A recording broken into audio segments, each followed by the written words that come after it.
অনেক দিন আগের কথা। সুন্দরবনে একটি গাছের ওপর একটি বাড়ি ছিল, যে বাড়িতে টুনি ও তার সন্তানরা বসবাস করত।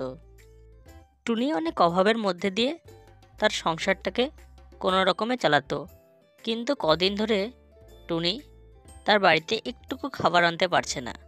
তাই টুনি তার সন্তানদের বলে যে, আমি অনেক দিন ধরে তো কাজের খোঁজ করছি, কিন্তু কোনো তো কাজ পাচ্ছি না। আমাকে মনে হয় অন্য বনে যেতে হবে। তোমরা কিন্তু বাড়িতে থেকো, হ্যাঁ? আমি অন্য বন থেকে গিয়ে একটা কাজ খুঁজে নিয়ে আনি, না হলে কিছু খাবার খুঁজে আনি, যেটা খেয়ে তোমাদের আমি পেট ভরাতে পারবো। বুঝলাম শোনারা?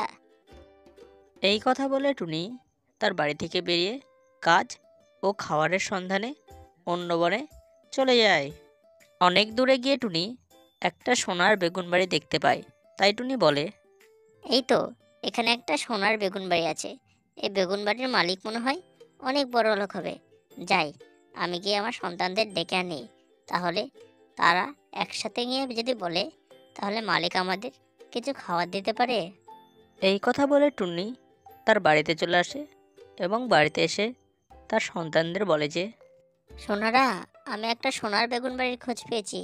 চলো একসাথে গিয়ে আমরা সেই বাড়িতে কাজ চাবো এবং খাবার চাবো, তাহলে আমাদের দিয়ে দিতে পারে। তারপরে টুনিরা সেই সোনার বেগুনের বাড়ির সামনে চলে যায়। কি হয়েছে টুনি পাখি? আমাকে ডাকছিলে কেন? হ্যাঁ, কোনো দরকার আছে নাকি? হ্যাঁ কাকদাদা, আমি না দরকারে পড়েই আপনার কাছে এসেছি। আমার সন্তানেরা না অনেক দিন ধরে না খেয়ে আছে। আমি তাদের খাবার দিতে পারছি না, তাই আপনার কাছে আসলাম।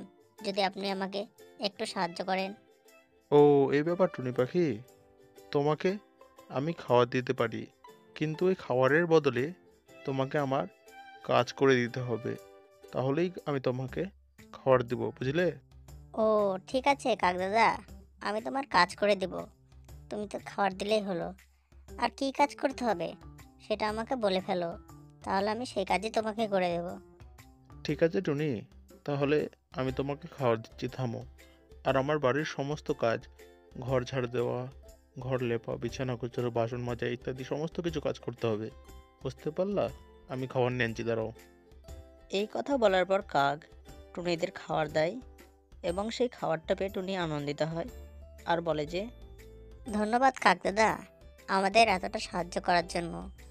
আমি কি করব কোনো কিছু ভেবে উঠতে পারছিলাম না, কিন্তু তুমি আমাদের সাহায্য করলা, তার জন্য তোমাকে অনেক অনেক ধন্যবাদ কাকদাদা। ঠিক আছে, ঠিক আছে, ধন্যবাদ বলার কোনো দরকার নেই। আমার কাজ করলেই হবে। তুমি কিন্তু আজ থেকে আমার বাড়িতে কাজে যুক্ত হয়ে যাবে, ঠিক আছে? হ্যালো বন্ধুরা, যদি আমাদের এই ভিডিওটা তোমাদের ভালো লেগে থাকে, তাহলে একটা লাইক এবং চ্যানেলটাকে সাবস্ক্রাইব করে দেবা, এবং কমেন্টটা করতে ভুলবা না কিন্তু।